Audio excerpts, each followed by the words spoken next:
What's up, party people? Welcome to the channel, and today we're going to be discussing a topic that I kind of am a bit concerned about, and I think that should be addressed in some way. And before we get into it, I'd like to watch this clip with you and just tell you why this part of the tournament is bothering me. So let's get into it. And before we watch the video, I'll just set it up, otherwise you don't know where I'm coming from. So the man to your left is Ao, and to the right we have another player called Genghis Don, and these two have played their first set and Genghis Don lost. It was a good match, back and forth, very close match, but Genghis Don did lose it, the first set. So this happens right after the first set. This is Evo top 6. After the first match ends, Genghis Don looks around, takes his headset off, gets off his seat and just walks off stage. And the other player, Ao, is understandably wondering what the hell is going on, like where is this guy off to. He just walks off stage and we see he's consulting someone off stage. This guy could be anybody. I think he's a former winner. That brings us to our topic today. Should the FGC allow coaching during these matches? I mean, is it fair to the other player to get specialized techniques and tactics while you're playing from people off stage? So that's what we're going to be diving into today. I think it should be stopped entirely, but if it's not stopped, at least limited to a certain extent. So I'm going to put forward a few points as to why this should be stopped, and yes, I'd love to hear your thoughts as well. So let's get into it. I have two major problems with coaching during tournament play. Firstly, it's wasting time. It's clearly just wasting time. You're wasting the opponent's time. You're wasting the time of the viewer. I mean, watch you get up off your seat, walk off stage, go consult your coach, come up with a strategy, come back, do your selection. You're on stage. You're on like one of the biggest stages ever for fighting games, and you're just wasting time, man. This could be alleviated by people putting in a time limit. I mean, that could be one way of doing it. So you have about maybe say 15 seconds, 20 seconds to get your business in order and then go on to the next match. But yeah, for me it's just really wasting time. And as you saw in the first video, even the opponent is like clearly confused, like where the fuck is this guy going off to in the middle of the match? So that's the first issue I have with it. And the second reason is I just feel it's just plain cheating. I mean, these characters or the players have thousands and thousands of hours playing this game, honing their skills, knowing the frame data, knowing the punishers. I mean, it's very rare for these the high level players not to know the matchups and have strategies against them.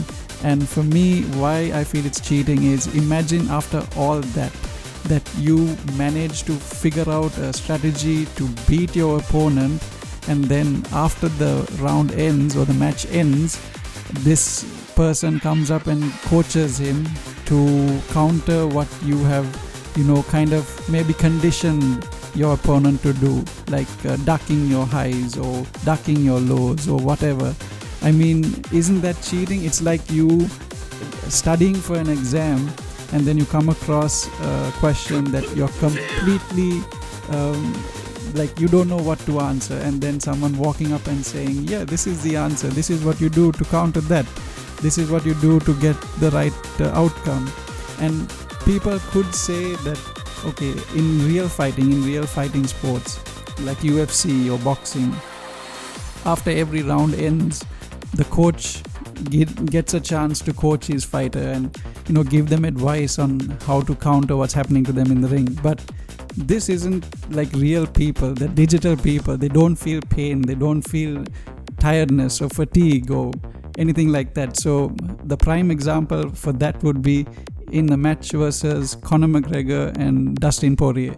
Dustin wins that match by just leg kicking the shit out of Conor's shins and calves. So obviously the coach would have said, okay, block the low kicks.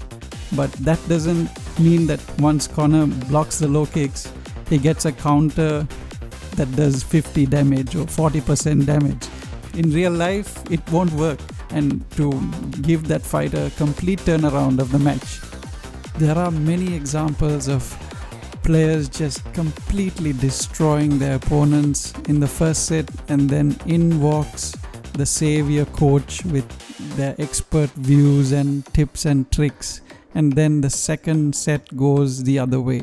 I'll link one of the videos I feel that encapsulates what I'm saying the best, and this takes place during the Versus Fighting Series 11 during the Tekken World Tour.